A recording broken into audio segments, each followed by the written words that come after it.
Khamenei নেই, কিন্তু খামেনিবাদ কি শেষ, নাকি ইরান এখন আরও কঠোর শাসনের দিকে যাচ্ছে? আয়াতুল্লাহ আলী খামেনির মৃত্যুর পর শুরু হয়েছে এমন এক প্রক্রিয়া যা ইরানের ভবিষ্যৎ নির্ধারণ করবে।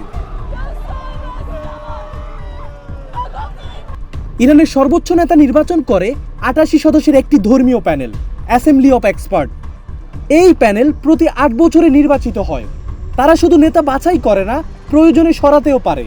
তবে ইতিহাসে কখনো কাউকে সরানো হয়নি। আইন অনুযায়ী যত দ্রুত সম্ভব নেতা নির্বাচন করতে হবে, কিন্তু বিলম্ব হলে একটি অস্থায়ী নেতৃত্ব কাউন্সিল দায়িত্ব নেবে। এই কাউন্সিলে থাকবেন বর্তমান রাষ্ট্রপতি, বিচার বিভাগের প্রধান এবং গার্ডিয়ান কাউন্সিলের একজন সদস্য। সবচেয়ে আলোচিত নাম মোস্তফা খামেনি। তিনি খামেনির ছেলে, বয়স ৫৬।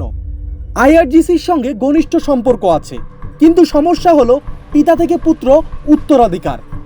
১৯৭৯ সালে যে বিপ্লবের রাজতন্ত্র ভেঙে দিয়েছিল, সে দেশে আবার কি ধর্মীয় রাজবংশ গঠিত হবে? এটি জনগণের একাংশের মধ্যে তীব্র ক্ষোভ তৈরি করতে পারে। আরেক নাম আলী রেজা আরাবি, গার্ডিয়ান কাউন্সিলের প্রভাবশালী সদস্য।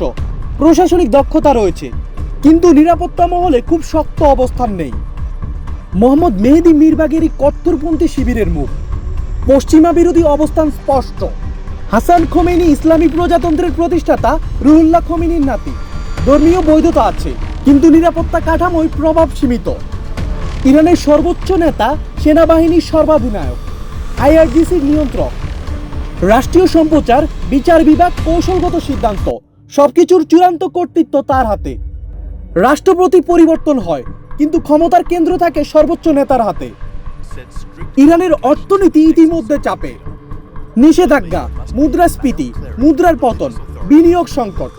বিশ্লেষকরা বলছেন নেতৃত্ব পরিবর্তন মানেই অর্থনৈতিক পরিবর্তন নয়, কারণ কাঠামো একই থাকলে নীতি বদলায় না।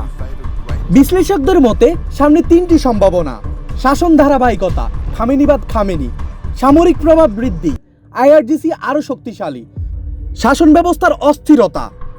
তবে তাৎক্ষণিক গণতান্ত্রিক রূপান্তরের সম্ভাবনা খুব কম। এই সিদ্ধান্ত শুধু ইরানের নয়, মধ্যপ্রাচ্যের ভারসাম্য নির্ভর করছে এই নির্বাচনের উপর। যুক্তরাষ্ট্র ও ইসরায়েলের সম্পর্ক, নিষেধাজ্ঞা নীতি, তেলের বাজারে আঞ্চলিক সংঘাত, সবকিছুই প্রভাবিত হবে। খামেনির মৃত্যু একটি যুগের সমাপ্তি, কিন্তু নতুন যুগ কেমন হবে? মুখ বদলাবে নাকি শাসন ব্যবস্থা?